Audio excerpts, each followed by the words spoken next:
Questions orales, the honourable leader. L'honorable chef de l'opposition. La question est pour le premier ministre libéral.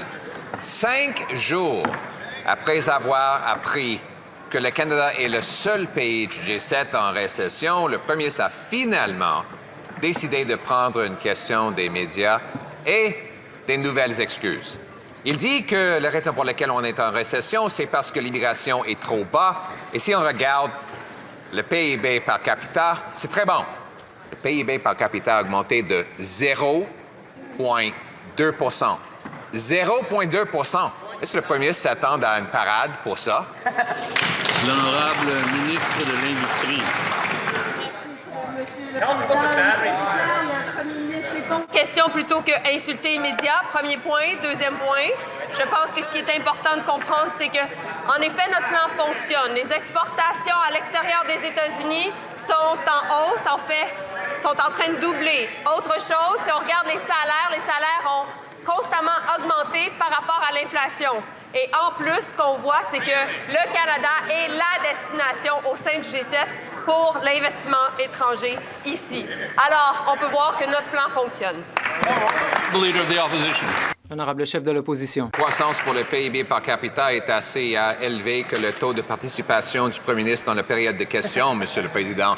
Il devrait répondre aux questions par rapport au fait qu'on est le seul pays dans le G7 sous son leadership en récession. Aujourd'hui, il a dit que l'investissement au Canada a augmenté dans les derniers deux trimestres. Regardons le rapport du Statistique Canada. Au premier trimestre 2026, les investissements en capital des entreprises ont encore diminué de 0,7 C'est une 5e baisse consécutive. Pourquoi le premier ministre sème de l'information fausse? The honourable government house leader. Monsieur le Président, nous avons un plan, mais nous avons aussi des vents de face. Il est clair qu'avec des menaces tarifaires, des guerres au Moyen-Orient, des guerres en Europe, le Canada a des vents de face, mais nous avons un plan. Notre plan fonctionne. Nous avons un plan en défense pour dépenser notre argent ici. Nous avons un plan en industrie et effectivement, l'achat d'équipements et de matériaux par les entreprises augmente. Nous avons un plan pour les projets majeurs. La vraie question, c'est pourquoi le chef de l'opposition a l'air si heureux de se réjouir du fait que le Canada connaît des vents de face et pourquoi lui ne dépose pas son plan. L'honorable chef de l'opposition. Monsieur le Président, la question s'adresse au premier ministre. Pas besoin de plus d'excuses. Nous sommes le seul pays du G7 à être en récession. Le Mexique n'est pas en récession, même s'il est bien intégré avec les États-Unis et partage une frontière avec ce pays. Le premier ministre a répondu aux questions sur la récession aujourd'hui et il a dit que l'immigration n'est pas assez élevée et que le PIB par habitant n'est pas si mauvais. Le seul problème, c'est que dans la dernière année, le PIB par habitant n'a augmenté que de 0,2 0,2 Est-ce que le premier ministre s'attend vraiment à ce qu'on lui organise une parade pour 0,2 L'honorable ministre de l'Énergie et des Ressources naturelles. Monsieur le Président, les Canadiens, tous les Canadiens, sauf le chef de l'opposition, comprennent que nous avons l'économie la plus intégrée au monde avec les Américains. Les Canadiens comprennent que notre économie continue à faire preuve de résilience, même confrontée à des tarifs injustifiés et illégaux. Les Canadiens comprennent que nous sommes confrontés à 2 guerres qui détruisent l'économie. Ce que les Canadiens veulent, c'est que l'on construise un Canada fort. C'est pourquoi nous construisons dans le nucléaire, dans les transports. C'est pourquoi nous construisons des ports et des routes. La liste est longue. L'honorable chef de l'opposition. Ils construisent une récession et surtout des excuses. Tous les autres pays du G7 sont confrontés à des droits de douane et des ventes face. Le Mexique est aussi intégré que le Canada à l'économie américaine et pourtant aucun autre pays du G7 n'est confronté à une récession. C'est le bilan de ce premier ministre uniquement. Après 5 jours, il a finalement osé parler aux médias après s'être caché et il a blâmé cette récession sur le fait que l'immigration n'est pas assez élevée. Le PIB par habitant est 0,2 d'augmentation. L'honorable ministre de la Défense nationale.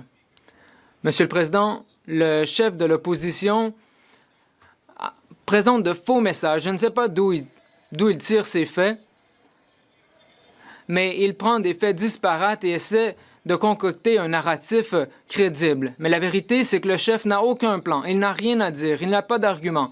La dernière fois qu'il avait un plan, c'était d'investir dans la crypto-monnaie. Donc, regardons comment cela s'est déroulé, Monsieur le Président. Donc, le chef de l'opposition peut-il nous présenter un plan crédible plutôt que de dénigrer l'économie canadienne? L'honorable chef de l'opposition. Monsieur le Président, la question s'adresse au premier ministre libéral. Il a dit « L'expérience démontre que lorsqu'une économie entre en récession, ce sont ceux à plus faible revenu qui en ressentent les effets en premier. Les récessions touchent de façon disproportionnelle les jeunes. Obtenir un diplôme en temps de récession, c'est généralement un mauvais indicateur pour la carrière qui peut mener à des difficultés tout au long de la carrière des jeunes. Les effets peuvent même être dévastateurs pour les communautés. On parle de la vie des Canadiens et des Canadiennes. Ce premier ministre a causé cette récession. Va-t-il oser la défendre?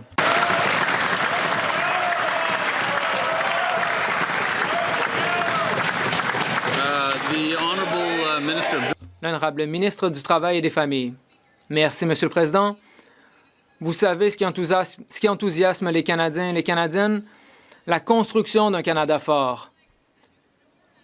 Par le biais d'une nouvelle base pour le NORAD, de nouveaux projets de mines ou de projets éoliens dans le nord de l'Ontario, de nouveaux ports, de nouveaux débouchés commerciaux pour que les Canadiens puissent participer à l'économie par la voie de métiers spécialisés, entre autres. Les conservateurs ne font que dénigrer l'économie canadienne. Les travailleurs en ont marre de ces commentaires négatifs. Ils savent que nous sommes là pour les protéger et que nous allons construire un Canada fort. L'honorable chef de l'opposition. Oui, les travailleurs canadiens en ont marre, Monsieur le Président. Ils en ont marre de travailler 6 jours par semaine et de ne pas pouvoir payer leur loyer, de se rendre à l'épicerie et d'avoir à remettre des produits sur les tablettes parce qu'ils n'arrivent pas à payer la facture.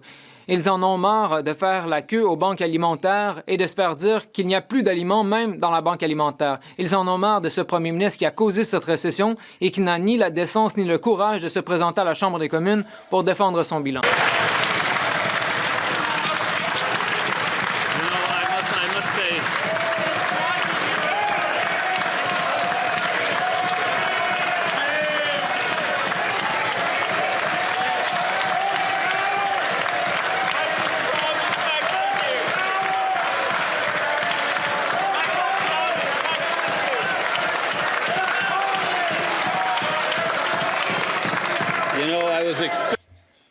Je m'attendais à ce que ça arrive à la dernière question. Ainsi, je ne peux retirer une question à l'honorable chef de l'opposition. L'honorable ministre des Affaires étrangères. Monsieur le Président, l'année dernière, les exportations vers les marchés non américains ont augmenté de plus de 17 %. Le Canada a l'économie, à la croissance la plus rapide du G7 cette année et les projections sont que ce sera le cas l'année prochaine aussi. Dans les 4 premiers mois de cette année, nous avons su conclure plus de 10 milliards de dollars en accords commerciaux pour les entreprises canadiennes. En matière d'investissement en infrastructure, nous avons investi dans les autoroutes, les ports, les mines. Le Canada est conçu comme, ou est perçu comme la destination la plus attirante pour les investissements directs étrangers. Et vous savez pourquoi, Monsieur le Président? Parce que nous construisons un Canada fort.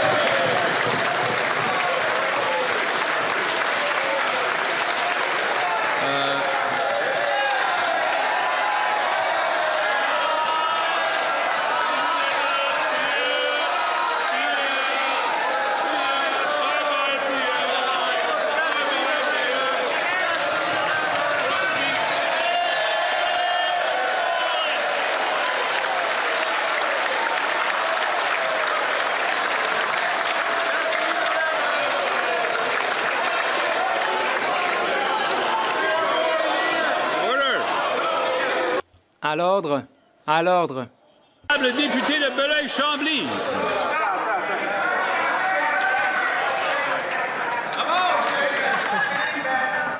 L'honorable député de Belleuil-Chambly. On nous avait promis qu'en juin 2025, l'enjeu des tarifs et du commerce serait réglé et de toute évidence, c'est un échec. Mais ce n'est pas la faute du premier ministre, c'est la faute à Donald Trump. Un an de tergiversation plus tard, on en est au même point et voilà que le premier ministre veut désormais une entente de 16 ans. Moi, je suis d'accord, ça me convient très bien, sauf que ça va certainement prendre un peu plus que 2 semaines. Dans l'intervalle, alors, est-ce que le gouvernement va venir en aide aux PME par la forme d'une subvention salariale qui préservera l'expertise et les emplois au Québec? L'honorable ministre de l'Industrie. Merci, Monsieur le Président. Il va de soi qu'on est là pour nos entreprises, particulièrement nos PME. Nous sommes là au Québec et partout à travers le pays. D'ailleurs, encore il y a à peine un mois, nous avons annoncé du nouveau financement, 1,5 milliard de dollars pour le secteur de l'acier, le secteur de l'aluminium et le secteur du cuivre. J'ai été en contact avec plusieurs joueurs au Québec et partout à travers le pays. Ils sont très reconnaissants de notre aide et entre-temps, ce que nous faisons alors que le ministre des Relations canado-américaines est à Washington, nous allons être là pour pas n'importe quelle entente, mais pour une bonne entente pour les Canadiens. Bravo! L'honorable député de Belleuil-Chambly. Dans tout ça, il n'y a pas ce qu'à peu près tout le monde sur le terrain demande. C'est un programme de subvention salariale qui aurait la vertu de maintenir le lien d'emploi, de préserver l'expertise dans les entreprises et d'éviter de renvoyer des travailleurs étrangers qui ont des expertises rares. Mais il n'y a rien pour ce sujet et ces entreprises. Dans le même esprit, en attendant, notre foresterie est en danger et nos scieries ferment. Est-ce que le gouvernement, dans le même esprit, va appliquer la solution à coût nul proposée par l'industrie forestière pour reprendre les exportations de bois d'œuvre? L'honorable leader du gouvernement à la Chambre. Bien évidemment, Monsieur le Président, nous allons être là pour notre industrie forestière, comme on a été là pour les secteurs de l'aluminium, de l'automobile et de l'acier. On a des vents de face, effectivement, côté commercial avec les États-Unis, mais on va toujours être là pour les gens.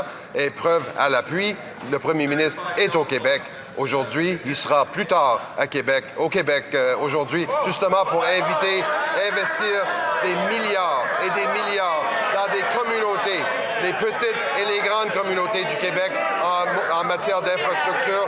On sera toujours là pour les Québécois et pour les communautés. L'honorable député de Joliette-Manawan. Monsieur le Président, la crise tarifaire vient de pousser le principal employeur de la Matawini à se mettre sous la protection de la loi sur la faillite. La scierie Saint-Michel et ses 250 emplois ont besoin de liquidités immédiatement et sans endettement, sinon c'est fini. Le Bloc québécois avait averti le gouvernement que ces mesures de soutien au secteur forestier ne suffiraient pas. Ottawa doit racheter 50 des droits compensateurs et antidumping payés par nos entreprises. C'est une mesure à coût nul pour le gouvernement, mais qui peut sauver des entreprises comme la scierie Saint-Michel. Quand est-ce que le gouvernement va comprendre qu'il y a urgence d'agir? L'honorable ministre de l'Industrie. Monsieur le Président, nos pensées sont bien entendues avec les travailleurs à Saint-Michel, des Saints, parce que nous savons que c'est une période très difficile pour le secteur des produits forestiers partout à travers le pays. Et donc, c'est pourquoi aussi nous allons être là. Nous savons que, présentement, nous avons un plan pour l'acier, l'aluminium et le cuivre qui est très avantageux dans les circonstances, sachant bien entendu qu'il y a des tarifs injustifiés et justifiables sur eux. Mais nous travaillons, le ministre des Ressources naturelles et moi, pour faire en sorte justement que ces produits de la BDC puissent être offerts également au secteur forestier. Ça me fait plaisir de travailler avec mon collègue là-dessus parce que, bien entendu, on doit sauver les communautés partout à travers le pays. The honourable member for Newmarket-Aurora. L'honorable député de Newmarket-Aurora. Le premier ministre veut faire croire aux Canadiens que cette récession est la faute du reste du monde.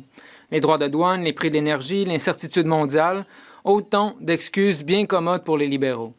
Mais tous les pays du G7 ont été confrontés à ces mêmes conditions et pourtant le Canada est le seul à être tombé en récession. 20 milliards de dollars d'investissements nets ont quitté le pays sous son mandat. C'est un échec de politique. Donc, s'il faut blâmer le reste du monde, comment se fait-il que le Canada est le seul pays du G7 à être en récession? L'honorable secrétaire d'État pour les institutions financières. Monsieur le Président, la députée et le chef sont complètement absents dans leur volonté de dire quoi que ce soit de constructif à propos de notre économie. Où est le chef de l'opposition s'il veut être constructif? Les Canadiens ne veulent pas du théâtre politique, ils veulent un gouvernement qui s'attelle réellement à la tâche. Nous sommes là pour diversifier notre économie, nous allons construire de grands projets et nous allons investir dans les syndicats et les travailleurs. Monsieur le Président, de ce côté-ci de la Chambre, nous prenons notre rôle au sérieux pour construire une économie forte, l'économie la plus forte du G7. Le chef de l'opposition est encore absent. Donc, essayons d'éviter les métaphores. L'honorable député de Newmarket, Aurora. Le député peut présenter les chiffres comme bon lui semble, les déformer ou les embellir, mais pourquoi les Canadiens devraient-ils croire aux promesses de ce gouvernement libéral alors que les chiffres d'aujourd'hui démontrent que ce gouvernement n'est pas en mesure de gérer l'économie? Le Canada est le seul pays du G7 en récession. Le premier ministre lui-même a déclaré aux Canadiens « Nous avons le meilleur accord au monde avec les États-Unis ». Les prix du pétrole sont en forte hausse. Le Canada doit être en plein essor. Mais au lieu de cela, notre économie s'est contractée au cours de 3 des 4 derniers trimestres. Donc, je pose la question de nouveau. Si ce sont des facteurs externes qui sont à blâmer, l'honorable secrétaire d'État pour les institutions financières. Monsieur le Président, j'ai une nouvelle pour le chef de l'opposition et l'opposition. Nous sommes en pleine guerre commerciale. Nous sommes confrontés à des ventes économiques de face. Les Canadiens ne veulent pas de théâtre politique. Écoutons ce qu'a à dire l'économiste en chef de la Banque Scotia qui caractérise le comportement du chef de l'opposition comme irresponsable. De ce côté-ci de la Chambre, nous allons construire une économie qui fonctionnera pour tous les Canadiens et toutes les Canadiennes. Nous allons investir en infrastructure, en défense, en logement, dans les grands projets. Nous allons construire un Canada fort, un Canada pour tous et toutes. Le chef de l'opposition est absent. Où est-il?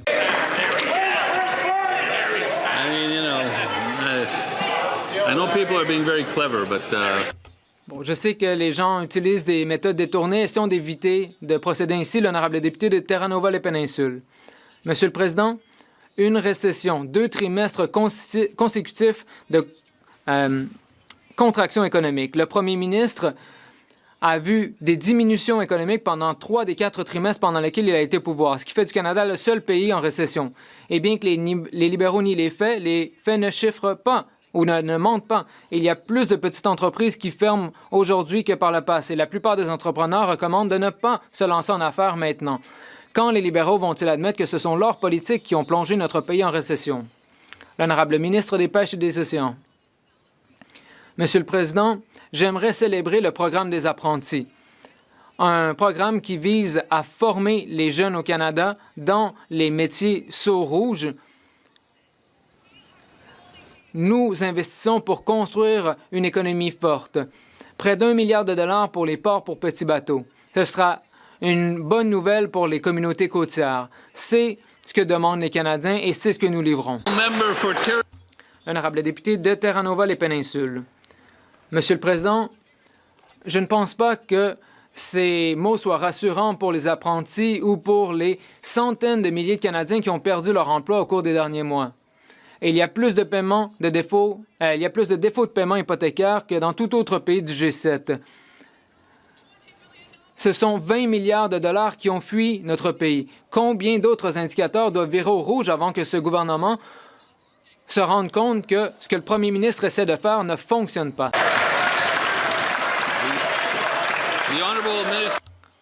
L'honorable ministre des Pêches et des Océans. J'aimerais rappeler aux députés de Terre-Neuve et Labrador d'en face que nous travaillons de près avec le gouvernement provincial conservateur pour construire Baie du Nord, 8 milliards de dollars à Goose Bay. Nous allons augmenter la capacité dans la baie, mais également faire en sorte que les soutiens économiques soient offerts partout dans la région. Il y a des initiatives en matière de logement. La liste est longue. Une autre annonce aujourd'hui par le ministre des Finances de Terre-Neuve et Labrador. C'est ce que les gens de Terre-Neuve et Labrador et les Canadiens s'attendent de notre gouvernement et c'est ce que nous faisons. L'honorable député de Elgin-St. Thomas, London Sud. Monsieur le Président, il n'y a pas si longtemps, ce premier ministre a dit qu'il était le grand économiste qui allait changer les choses, celui vers qui il fallait se tourner en temps de crise. Eh bien maintenant, le Canada est le seul pays du G7 qui est en récession. Et où est le premier ministre? Il est absent à la tâche. Des dizaines de députés ont pris la parole en Chambre pour parler de cette récession pendant que les Canadiens en paie le prix. Quand le premier ministre va-t-il admettre que le Canada est en récession et que c'est lui qui en est responsable? L'honorable secrétaire parlementaire. Monsieur le Président, je pense qu'il faut faire preuve de sérieux. Les députés d'en face, comme les Canadiens, savent que nous traversons des moments d'incertitude économique, que nous sommes en guerre commerciale, et c'est pourquoi ce premier ministre et ce gouvernement ont un plan. Nous avons un plan pour diversifier nos échanges économiques, pour signer de nouvelles ententes de libre-échange avec d'autres pays. C'est pourquoi nous vendons de l'uranium en Inde. C'est pourquoi nous vendons des avions en Malaisie. Notre plan fonctionne. Nous allons continuer de travailler pour qu'il y ait de bons emplois bien rémunérés pour les Canadiens. L'honorable député d'Elgin, St. Thomas, London Sud. Monsieur le Président, nous n'allons jamais obtenir la carboneutralité avec de telles promesses. À London, St. Thomas, nous avons un taux de chômage de 9,2 18 000 emplois ont été perdus. Le secrétaire parlementaire s'attend-il à ce que je retourne dans ma circonscription pour leur parler d'une vente d'uranium en Inde? Le gouvernement dépense plus d'argent et refuse d'admettre les conséquences de ses actions. Quand le gouvernement va-t-il prendre la question au sérieux et admettre que c'est lui qui a plongé le Canada en récession et que nous sommes le seul pays du G7 dans cette situation? L'honorable secrétaire parlementaire. Monsieur le Président, les députés d'en face peuvent se montrer aussi contents qu'ils le veulent des difficultés que nous traversons, mais les Canadiens savent que nous traversons des moments difficiles. C'est pourquoi les Canadiens ont élu un chef et un parti qui ont un plan pour diversifier l'économie, pour gérer la relation avec les États-Unis et avec le Mexique pour obtenir un bon accord pour notre pays, mais également pour développer de nouveaux partenariats partout dans le monde, en Chine, en Inde, dans le Mercosur. C'est ce que nous faisons et nous allons continuer jusqu'à ce que nous trouvions de bons emplois pour tout le monde. L'honorable député de Calgary Heritage. Ne croyez pas les libéraux lorsqu'ils disent que nous avons l'économie avec la plus forte croissance du G7. Nous sommes la seule économie en récession. Essayez de dire ce message aux mères monoparentales qui ont de la difficulté à nourrir leurs enfants, aux gens qui se tournent vers les banques alimentaires simplement pour manger, aux jeunes dont l'avenir a été volé. 112 000 emplois ont disparu. Des milliards de dollars en investissement ont fui. Des emplois ont complètement disparu. Ce n'est pas en raison des guerres ni en raison des droits de douane, c'est en raison des actions du premier ministre. Quand les libéraux vont-ils finalement l'admettre? L'honorable secrétaire d'État pour le Travail. Monsieur le Président, nous sommes fiers de défendre notre bilan chaque jour à la Chambre des communes, puisque le député sait très bien que nous sommes en pleine guerre commerciale, notre pays confronté à des vents de face, mais nous avons un plan, Monsieur le Président.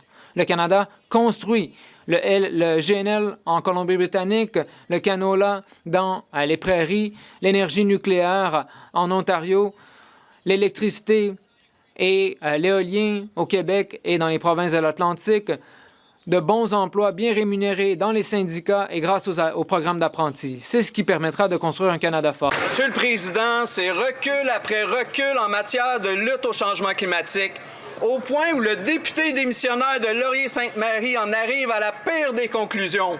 Je le cite à Cube Radio. On verra qu'avec les reculs qu'on a connus cette année, les États-Unis sous Donald Trump en font plus pour lutter contre les changements climatiques que le Canada. Monsieur le Président, à la fin de l'année, selon lui, le bilan de Donald Trump va être meilleur que celui du banquier vert. Mais le premier ministre hausse les épaules, il dit « c'est la vie ». Mais comment les libéraux peuvent-ils défendre ça? Honorable secrétaire d'État à la nature. Monsieur le Président, nous défendons toutes les positions que nous prenons parce qu'on sait que dans les conditions actuelles, ce sont les meilleures positions que nous pouvons prendre pour s'assurer et de notre autonomie économique, mais aussi de la survie de notre planète. Ce qu'on a fait avec le plan nature aura un impact important sur la biodiversité, mais aussi sur les changements climatiques.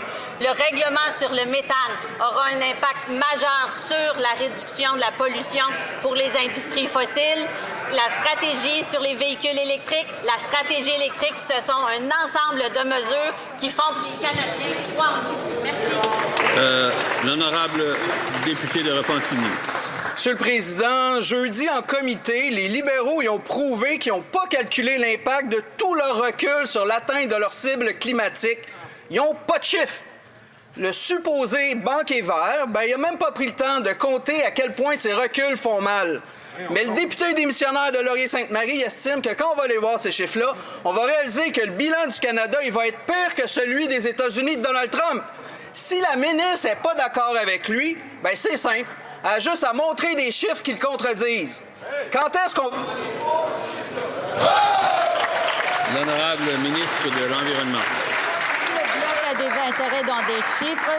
J'aimerais parler de quelques chiffres. Alors, nous avons les règlements qu'on a renforcés pour le méthane. Ça, c'est 400 mégatonnes de réduction. S'ils veulent parler de qu'est-ce qu'on a fait pour le climat et le changement climatique international, on est chef de file du côté de plan international pour appuyer le changement climatique, le lutte contre. S'ils veulent parler de qu'est-ce qu'on fait avec les véhicules électriques, on voit une hausse énorme de vente de véhicules électriques et c'est parce que notre gouvernement a fait des changements. On continue à faire le travail. L'honorable député de Richemont-Arthabasca. Merci, Monsieur le Président. Triste constat, le Canada est le seul pays du G7 en récession. 10 ans de déficit libéral, passé de 700 milliards de dettes à leur arrivée à 1 400 $ de dette. Des dépenses inflationnistes, 10 ans de mauvaise gestion économique. Le résultat, les faits sont têtus. 112 000 Canadiens ont perdu leur emploi au cours des 3 derniers mois. Plusieurs Canadiens et Canadiennes ont de la difficulté à payer leur hypothèque, payer leur épicerie. On a 2 millions de Canadiens et Canadiennes qui vont aux banques alimentaires chaque mois. Le premier ministre peut-il reconnaître que ces politiques ont contribué à cette récession et présenter un plan concret pour remettre l'économie sur le projet? L'honorable secrétaire d'État à l'enfance et à la jeunesse. Merci, Monsieur le Président.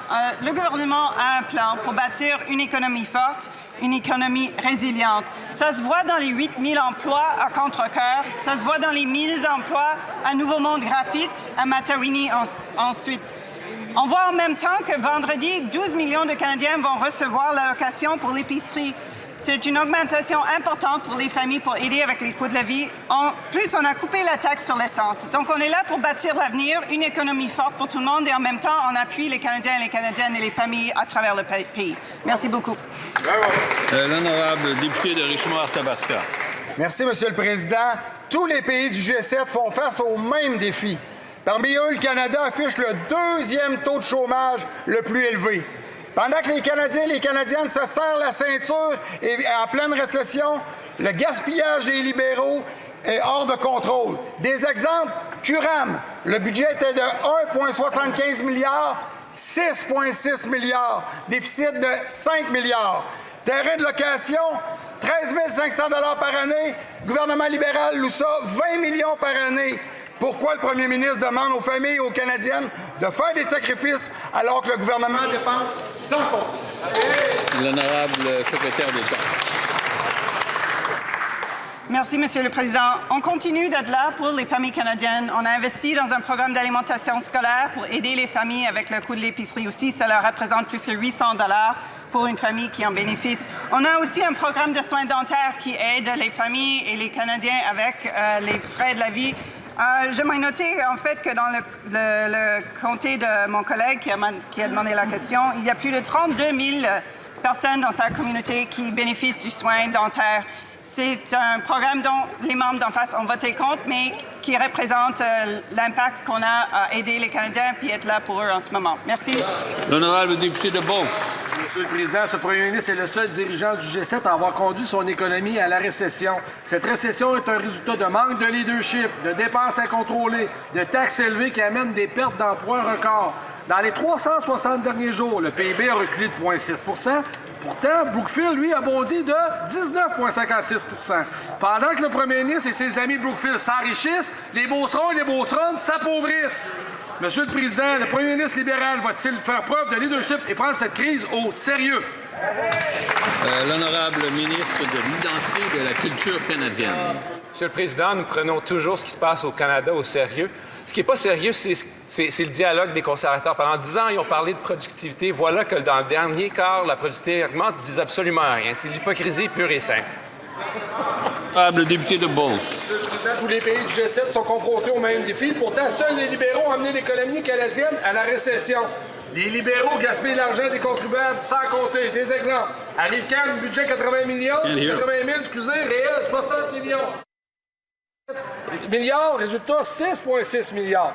La cerise sur le Sunday, 180 000 pièces de bouffe pour seulement 3 vols d'avion pour notre premier ministre. Pas grave, c'est gratis. Quand le premier ministre va-t-il commencer à gérer l'argent des Canadiens avec sérieux?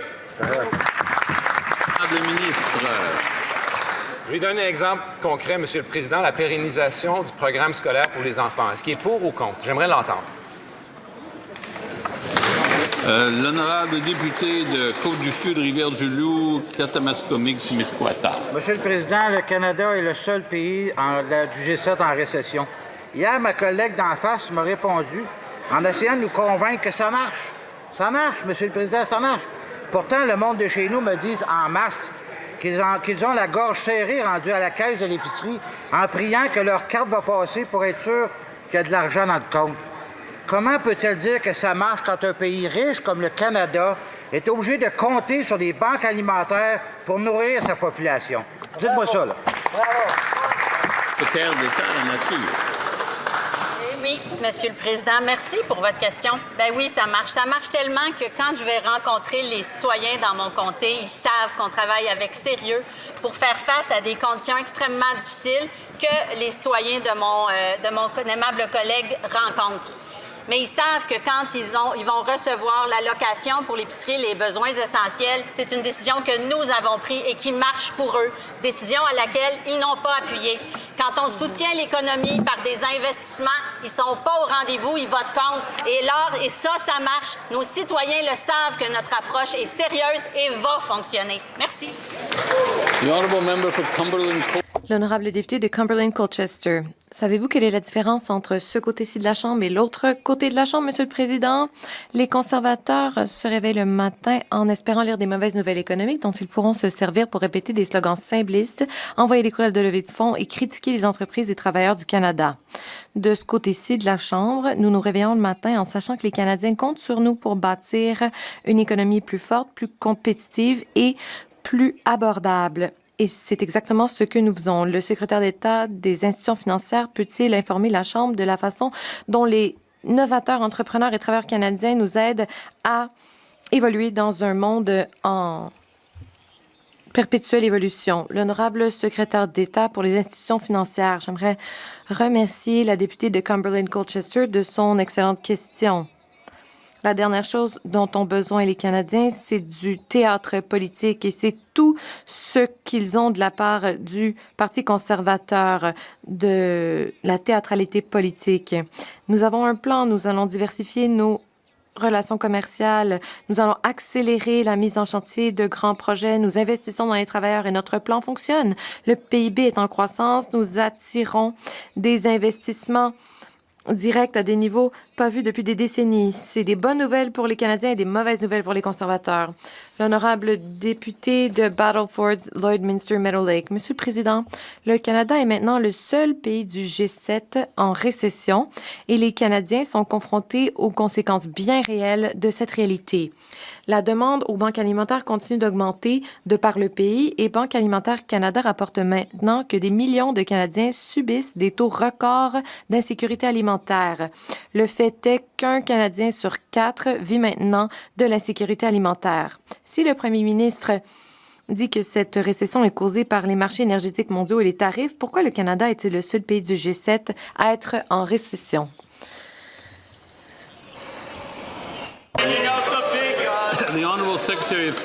L'honorable secrétaire d'État pour le développement rural. Merci beaucoup, Monsieur le Président. Je crois qu'il est temps de célébrer le Canada, Monsieur le Président. Voici d'autres bonnes nouvelles.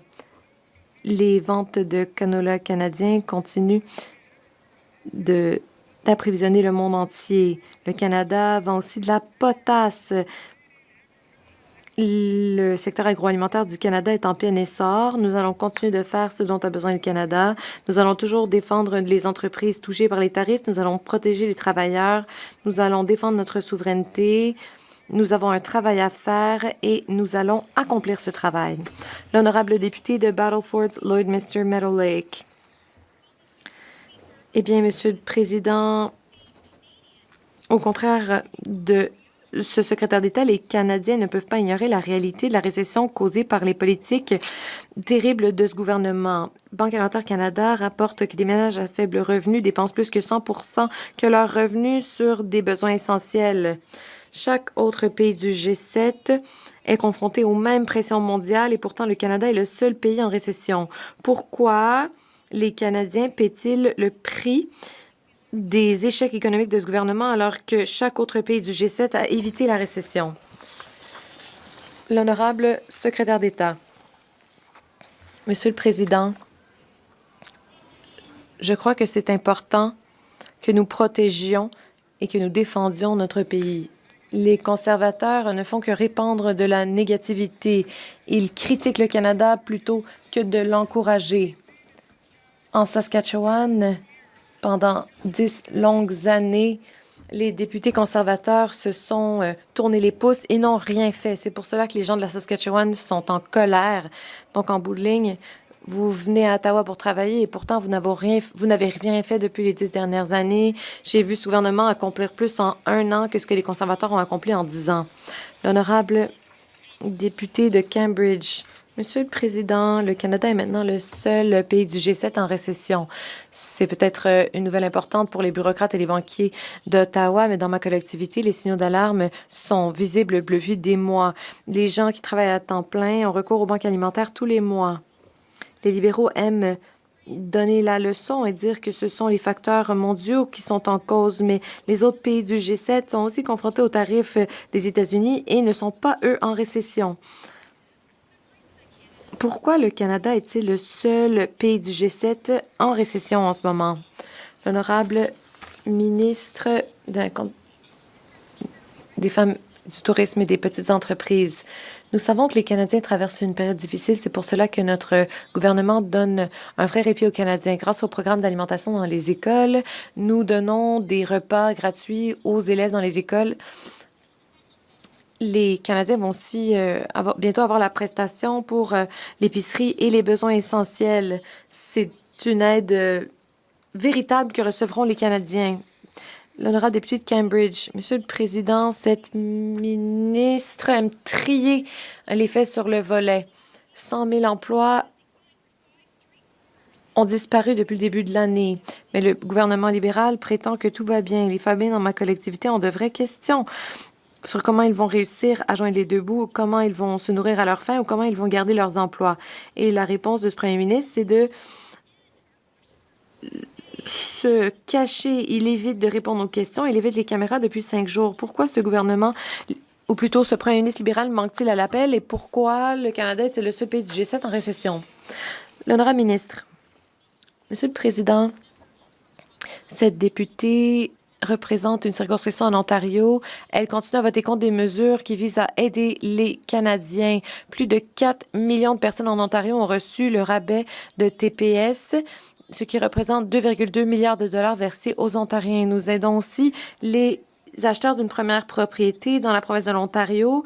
Et donc, ils peuvent économiser jusqu'à 200 000 $ pour l'achat d'une première propriété. Nous allons continuer à aider les Canadiens pendant ces temps difficiles et c'est comme cela que nous allons bâtir un Canada fort. L'honorable député de Hamilton-Est, Stony Creek. Suis-je en chambre ou dans un monde parallèle? La semaine dernière, le premier ministre disait à tout le monde que notre économie est la deuxième économie qui croît le plus vite du G7. Mais nous avons appris que l'économie canadienne a rétréci pendant 2 trimestres d'affilée. Le Canada est en récession. Nous sommes le seul pays du G7 à être dans cette situation. Les libéraux disent que cette situation est créée par les tarifs et les conflits à l'international. Mais si c'est le cas, pourquoi les autres pays du G7 ne sont-ils pas dans la même situation? L'honorable secrétaire d'État pour les sports. Seuls les conservateurs pensent que les facteurs à l'international, comme les tarifs et les guerres, sont une théorie du complot. Eh bien, ce n'est pas le cas. Ces événements ont des effets sur notre économie. le député de Hamilton-Stony Creek a voté contre les mesures comme l'allocation canadienne pour enfants ou encore la prestation pour aider avec l'épicerie et les biens essentiels. Je peux féliciter le prix conservateur pour une chose. Il a réussi à imposer les 4 mêmes questions à l'entièreté de ses députés pour cette période des questions. Au moins, ils sont cohérents, Monsieur le Président. L'honorable député de Hamilton-Est, Stony Creek. Je vais répéter pour ce libéral déconnecté. Le Canada est le seul pays du G7 en récession. Ce député a abandonné le Canada. Les libéraux ont abandonné le Canada. Les parents à Hamilton veulent la sécurité d'emploi, une entente sur les tarifs et des chèques de paie qui leur permettent de payer l'épicerie. La Banque alimentaire de ma circonscription sert des milliers de familles par année. Le rapport de Banque alimentaire Canada a donné la note de D+ au gouvernement. Quand ce gouvernement va-t-il arrêter de duper les Canadiens et quand va-t-il commencer à aider les Canadiens? L'honorable secrétaire d'État, de ce côté-ci de la Chambre, nous sommes occupés à créer des emplois dans la circonscription de mon collègue, alors qu'il vote contre des mesures qui visent à aider ces commettants, comme l'allocation canadienne pour enfants, comme le régime de soins dentaires, comme la prestation pour l'aide à l'épicerie et les biens essentiels. Il devrait avoir honte. Nous suivons les conseils de Banque alimentaire Canada. Nous disons publiquement que nous sommes ici pour aider les familles avec toutes nos mesures, alors que tout ce que font les conservateurs, c'est de répéter les mêmes discours fatigués. Eh bien, de ce côté-ci de la Chambre, nous sommes occupés à aider les Canadiens. L'honorable député de Barrie Spring-Water, Oro-Medonte. Monsieur le Président, le Canada est le seul pays du G7 qui est présentement en récession. Cette récession fabriquée au Canada a mené à une augmentation marquée des recours aux banques alimentaires. Dans ma collectivité, la Banque alimentaire de Barrie sert 8 000 clients par mois, une augmentation marquée étant donné qu'il servait seulement 1 000 clients en 2020. Le directeur exécutif de la Banque alimentaire de Barrie a recensé 8 000 visites au mois de mars à lui seul. C'est une augmentation de 12 % d'année en année, dont 377 premières visites, une augmentation de 30 % depuis 2025. Si la récession du Canada était alimentée par la situation géopolitique mondiale, pourquoi les autres pays du G7 ne sont-ils pas en récession? L'honorable secrétaire parlementaire. Monsieur le Président, tous les Canadiens dont ce gouvernement veulent la fin de la volatilité à l'échelle mondiale. J'espère que ce député réfléchira à la raison pour laquelle il a voté contre la prestation pour l'épicerie et les biens essentiels qui sera versée ce vendredi. Des milliers de commettants dans sa circonscription recevront cette prestation. C'est une aide importante et les conservateurs votent contre ces mesures qui sont là pour aider à rendre la vie plus abordable pour les Canadiens. L'honorable député Thornhill. Hier, le premier ministre a prononcé un discours sur l'antisémitisme qui était si neutre qu'un antisémite lui aurait donné une ovation. Quelle est sa solution? Un conseil. Un conseil formé d'un avocat qui est allé devant les tribunaux pour défendre des campements universitaires illégaux, un ancien ministre dont l'organisation a perdu du financement du gouvernement pour avoir appuyé le Hamas et le Hezbollah et qui est maintenant mené par un ministre qui veut interdire des passages de la Bible et qui a financé ces mêmes antisémites au sein de son propre ministère. Les Canadiens juifs sont attaqués dans nos rues et le gouvernement libéral donne les clés à ces mêmes personnes qui alimentent cette crise. J'ai une question pour le premier ministre. Est-il sérieux? L'honorable ministre de l'Intelligence artificielle. Il y a une crise dangereuse et grave de l'antisémitisme au Canada et tout ce que fait l'opposition, c'est d'alimenter la division au pays alors que ce n'est pas ce dont nous avons besoin. À la synagogue où j'ai eu ma bar mitzvah, cette synagogue a été criblée de balles et donc je n'ai pas de leçon à recevoir de la part de l'opposition sur le sérieux de la crise de l'antisémitisme. L'opposition s'est opposée à notre projet de loi visant à lutter contre la haine. Ils devraient cesser leur rhétorique de division et tout faire pour protéger les Canadiens.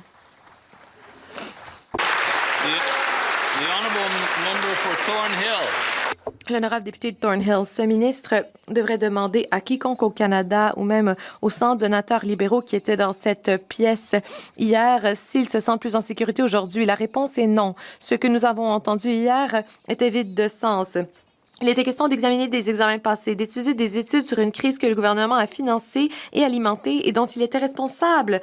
Il ne s'agit pas d'un plan. Rien de ce qu'il a dit n'empêchera les balles d'atteindre la synagogue de mon collègue ou encore empêchera des slogans génocidaires d'être scandés dans nos rues. Donc, le premier ministre va-t-il finalement prendre parole en Chambre pour être à la hauteur du moment? L'honorable ministre. Monsieur le Président, comme tous les Canadiens, j'étais fière d'être aux côtés du premier ministre hier alors qu'il a nommé le danger qu'est cette crise et cette augmentation de l'antisémitisme. Il a agi. Nous avons un projet de loi de lutte contre la haine qui nous permettrait de protéger nos lieux de culte, nos centres communautaires et nos lieux de prière. Nous avons investi pour protéger les synagogues. Au lieu d'alimenter la division et de prononcer des paroles creuses, l'opposition devrait être à nos côtés pour protéger les personnes juives qui sont confrontées à des niveaux sans précédent d'antisémitisme. Il est temps d'agir.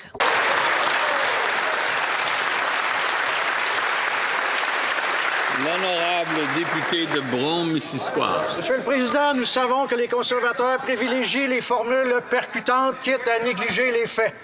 Voici des faits. L'économie canadienne a connu une croissance estimée à 1,7 en 2025, devrait afficher la deuxième plus forte croissance du G7 en 2026-2027. Fait, le Canada vient d'atteindre un sommet en 18 ans en matière d'attraction des investissements directs étrangers. Fait, vous n'entendrez jamais les conservateurs se réjouir de notre économie, pas plus pour nos travailleurs. La ministre de l'Industrie pourrait-elle nous expliquer pourquoi? Honorable ministre de l'Industrie.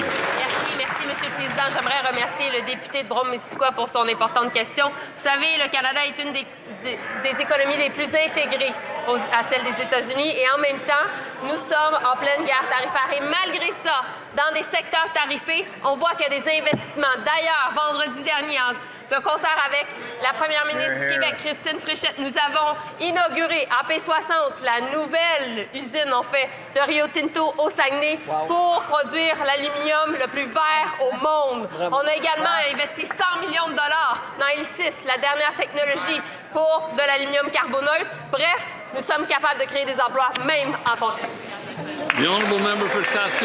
L'honorable député de Saskatoon-Ouest. Monsieur le Président, le programme de travail étranger temporaire fait baisser les salaires, crée de mauvaises conditions de travail et empêche les jeunes Canadiens d'accéder à des emplois de premier échelon. Maintenant, nous avons appris que les libéraux ont dépensé 1,6 milliard de dollars au cours des 5 dernières années pour gérer le programme de travailleurs étrangers temporaires et a perdu 500 millions de dollars dans le processus. Au lieu d'émettre 215 nouveaux permis pour travailleurs étrangers, les libéraux devrait éliminer ce programme et le remplacer avec des débouchés pour les jeunes, pour l'industrie agroalimentaire et pour les régions qui ont un faible taux de chômage. Quand le gouvernement libéral va-t-il éliminer ce programme coûteux, inefficace et destructeur qu'est le programme de travailleurs étrangers temporaires? L'honorable ministre du Travail et des Familles. Donc, ce programme est géré selon 3 principes. Tout d'abord, de veiller à ce que tout Canadien qui veut cet emploi ait priorité. Ensuite, que les employeurs soient admissibles pour les travailleurs étrangers temporaires et qu'ils traitent leur travail avec respect et qu'ils respectent les règles à la lettre. Nous avons des inspecteurs pour veiller à ce que cela soit le cas. Et troisièmement, pour veiller à ce que les employeurs qui vivent dans des régions avec des très bas taux de chômage puissent trouver des travailleurs. L'honorable député de Saskatoon-Ouest. Monsieur le Président, les libéraux ont gaspillé 500 millions de dollars sur le programme de travailleurs étrangers temporaires au cours des 5 dernières années. Qui a dépensé cet argent? Cet argent a été dépensé alors que le ministre de la Justice gérait ce dossier. Cet argent a été dépensé alors que le ministre de l'Identité et de la Culture gérait ce dossier. Et la ministre actuelle est en voie de dépenser une somme encore plus importante. Le premier ministre va-t-il admettre qu'il a perdu le contrôle et va-t-il finalement donner ce dossier à quelqu'un qui annulera ce programme? L'honorable secrétaire d'État pour le développement rural. Merci beaucoup, Monsieur le Président. Il y a quelques années, on a appris que le gouvernement conservateur avait lancé une pétition pour accélérer la venue d'étudiants. Donc, le député de Saskatoon-Ouest doit dire la vérité. Sur cette question de l'immigration, le député doit dire qui l'induit en erreur, les électeurs à Saskatoon ou les gens du Canada. L'honorable député de Mission-Mascouy, Abbotsford. Merci, Monsieur le Président. En mars, le gouvernement a élargi le programme de travailleurs étrangers temporaires. Au même moment, le Canada a perdu des centaines de milliers d'emplois. Le taux de chômage des jeunes était à 14,3 %. Donc oui, dans ma question hier, nous avons appris que le programme des travailleurs étrangers temporaires a coûté 1,6 milliard de dollars avec une perte nette de 500 millions de dollars. Que va dire ce gouvernement aux centaines de milliers de jeunes qui n'arrivent pas à se trouver un emploi au pays alors que nous augmentons le nombre de travailleurs étrangers temporaires accueillis au pays cette année? L'honorable ministre, les chiffres de ce député sont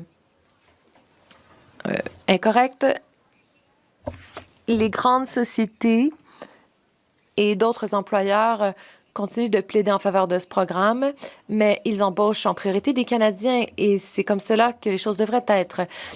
C'est beaucoup plus difficile pour les employeurs d'embaucher des travailleurs étrangers temporaires dans les régions où il y a un haut taux de chômage, dans les régions où les gens cherchent du travail. Donc, nous faisons tout ce travail malgré le plaidoyer de mes collègues. Ils devraient peut-être être clairs sur les messages qu'ils veulent véhiculer. L'honorable député de Winnipeg-Sud. Monsieur le Président, pendant trop longtemps, les chefs et les communautés des Premières Nations en Ontario ont demandé qu'un service d'aide à l'enfance et aux familles soit créé pour être ancré dans leur culture et priorité. La ministre des Services aux Autochtones peut-elle informer la Chambre de la décision du Tribunal canadien des droits de la personne concernant l'accord final de l'Ontario et de la manière dont ce jalon historique contribue à la réforme des services d'aide aux enfants et aux familles menés par les Premières Nations? L'honorable ministre des Services aux Autochtones. Merci, Monsieur le Président. J'aimerais remercier mon collègue de son importante question. J'aimerais sincèrement féliciter les chefs de l'Ontario, la nation Anishinaabe et les Premières Nations de l'Ontario qui ont travaillé sans relâche pour pouvoir prendre leurs propres décisions en ce qui concerne leurs enfants. Nous avons commencé ce travail il y a quelques années en respectant nos cérémonies et notre culture. Les investissements de milliards de dollars feront en sorte d'appuyer nos priorités. Nous sommes déterminés à continuer ce travail. L'honorable député d'Edmonton Sud-Est. Le Canada est le seul pays du G7 en récession. Donc, il n'y a rien de technique dans le fait de rentrer du travail pour dire à vos enfants que vous n'avez plus d'emploi. L'économie du Canada s'est contractée 2 trimestres d'affilée. Les entreprises attirent moins d'investissements et les banques alimentaires enregistrent un nombre record de visites. Il ne s'agit pas d'une récession technique, c'est une récession libérale en bonne et due forme. Si les facteurs internationaux sont en cause, pourquoi le Canada est-il le seul pays du G7 à être en récession? L'honorable ministre des Affaires étrangères. Monsieur le Président, nous allons créer 1000 emplois grâce à la mine de graphite Nouveau Monde et le projet nucléaire dans lequel nous avons investi va aussi créer des bons emplois dans le domaine de la construction. Donc, voici quelques exemples du genre d'investissement que fait le gouvernement du Canada pour alimenter notre économie. Récemment, nous avons placé la plus grande commande d'aéronefs canadiens, ou plutôt reçu la plus grande commande d'aéronefs canadiens de notre histoire. Donc, des aéronefs bâtis par les travailleurs canadiens. À un moment où les Canadiens sont confrontés à une guerre commerciale, nous bâtissons, nous investissons. L'honorable député de Courtenay-Alberni. Monsieur le Président, les traversées sont essentielles pour les communautés côtières. Bien entendu, nous sommes en faveur d'investissements importants du fédéral dans les services de traversée du Canada Atlantique. Toutefois, les traversées de la Colombie-Britannique ne reçoivent que 1,63 $ par passager en soutien du fédéral, comparé à 291 $ par passager au Canada Atlantique. Donc, les mesures d'allègement temporaire et des prêts remboursables octroyés à la Colombie-Britannique ne peuvent pas remplacer l'aide du fédéral sur le long terme. Quand le gouvernement libéral va-t-il finalement moderniser ses ententes désuètes et va-t-il donner un soutien équitable pour BC Ferries? L'honorable secrétaire parlementaire au ministre du Logement. Je remercie mon collègue de tout le travail qu'il fait pour la Colombie-Britannique. Je suis au courant de la lettre qu'il a envoyée au ministère. Elle a bel et bien été reçue. Il me tarde d'avoir des discussions avec mon collègue au sujet des investissements à faire en Colombie-Britannique. Nous avons été élus avec un mandat de bâtir le Canada fort et nous allons continuer à le faire. L'honorable député de Vancouver-Est. J'ai demandé à la ministre de l'Immigration s'il allait faire ce que la France, l'Irlande, la Belgique et l'Allemagne ont fait, c'est-à-dire évacuer 130 étudiants palestiniens qui avaient été acceptés aux universités, qui avaient eu des bourses avec des données biométriques différées. Et la ministre a dit, et je cite, « Nous avons dit aux fonctionnaires d'accélérer l'octroi de visas étudiants pour les gens de Gaza et je peux confirmer que la décision sera prise bientôt. » J'ai appris que ce que la ministre a dit n'est pas vrai.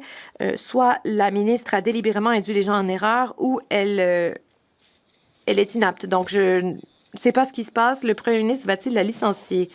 L'honorable ministre de l'Immigration, de réfugiés et de la citoyenneté.